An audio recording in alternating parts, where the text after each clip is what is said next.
Hey everybody, I'm Ken Jack from Lights Camera Barstool, and today I'm going to give you 10 movies and 3 shows that you should stream. Let's start out with Enola Holmes on Netflix. I was super hesitant going into this movie because I feel like we've been bombarded with Sherlock Holmes content over the last 10 years. That said, I found it to be a unique and fun adventure, and Millie Bobby Brown was absolutely fantastic, as was my beautiful king, Henry Cavill. Next up is Jojo Rabbit on HBO Max. This Taika Waititi movie runs you through the absolute emotional gauntlet. You're gonna laugh, you're gonna cry, you're gonna feel suspense, you're gonna love the dramatics, you're gonna love some of the screenwriting. It is amazing. Thomasin McKenzie, who you might remember from Leave No Trace, has an incredible performance in this, as does Archie Yates, who may be the most hilarious little kid I've ever seen in my life.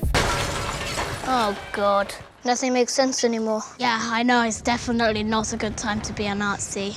Also, for those of you that have seen it before, the scene, you know the scene, it made me gasp until my lungs were inverted. Next up is a 2-for-1, Blade Runner The Final Cut and also Blade Runner 2049. The original Blade Runner is one of the best and most iconic sci-fi movies ever made, period. Obviously, Harrison Ford is great in it, but man, Rutger Hauer, what a role. But that all said, I think if we're coming down to brass tacks, 2049 is better. Denis Villeneuve, the guy who directed Sicario, Arrival, and many other fantastic movies, is behind the camera on this, and it is so good. Whether you like action or sci-fi or just good filmmaking, or if you want to just take a look at Ryan Gosling and Ana de Armas and go, no kiss, it's worth your time. Next up is No Country for Old Men on HBO Max. Now, I might be a little bit of a homer for this movie because, in my opinion, it's the best movie I've ever seen in my life, but I think objectively it is a fantastic movie. It's one of the best Coen Brothers movies. It basically defined the neo-Western genre, and it is an incredible performance from Javier Bardem.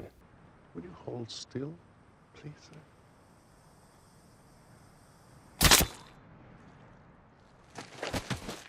You're basically going to be on the edge of your seat throughout the entire third act. And I understand some of you might think it's slow, but man, just fucking wait for it, please. Next up is Justice League on HBO Max. I know what you're thinking, oh, it's Justice League, it wasn't that good. I agree with you, but there's no better time to catch up on it with the Snyder Cut coming out soon. Plus, there are definitely redeemable scenes from within that movie, especially the Superman Awakening part.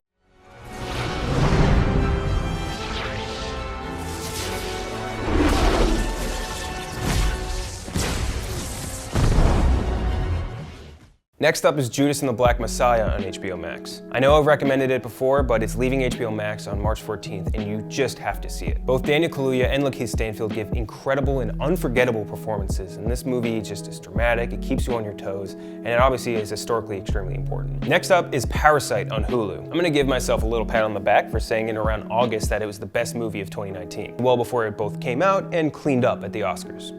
There are obviously societal undertones to this movie, and if that's not your bag, that's totally fine. But I think independent of that, it is an incredible thriller that keeps you on the edge of your seat, and it is shot absolutely beautifully. Trust me, it's never too late to join the Bong Hive. Next up is Train to Busan on Amazon Prime. For this movie to come out in 2016, right as the zombie craze is really dying down, and be this good is an incredible feat. In fact, I would say that it reminded me really as to why people are interested in zombie shit in the first place. It's a fantastic story, the zombies look great, and it makes you feel legitimately afraid. If you feel like there's too much tread on the zombie genre, I highly recommend you watch this. Next up is You Were Never Really Here on Amazon Prime. This movie really flew under the radar, and I really don't know why. It's Joaquin Phoenix. It's kind of like, imagine his performance as Joker, but combine it with Taxi Driver, and that's kind of what you get with this. It's dark, it's gritty, and it really gets your heart pumping in a lot of moments. Finally, the Indiana Jones trilogy on Paramount Plus. If you have half a brain, you know that I shouldn't have to pitch you on this. Even if you just want to watch Raiders and the Last Crusade, that's totally fine. It's one of the best adventure series ever made, period, and Indiana Jones himself is probably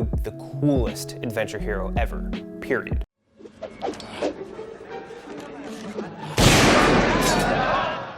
Now let's do some shows, starting with Curb Your Enthusiasm on HBO Max. You don't have to be a big fan of Seinfeld to know that Larry David is absolutely hysterical.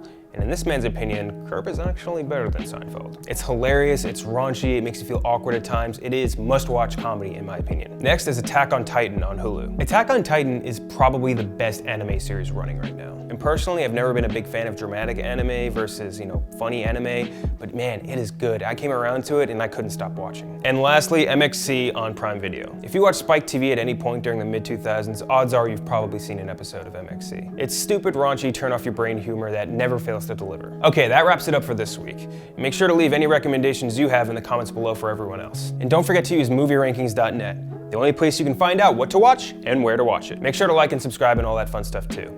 I'm Ken Jack. See you next time.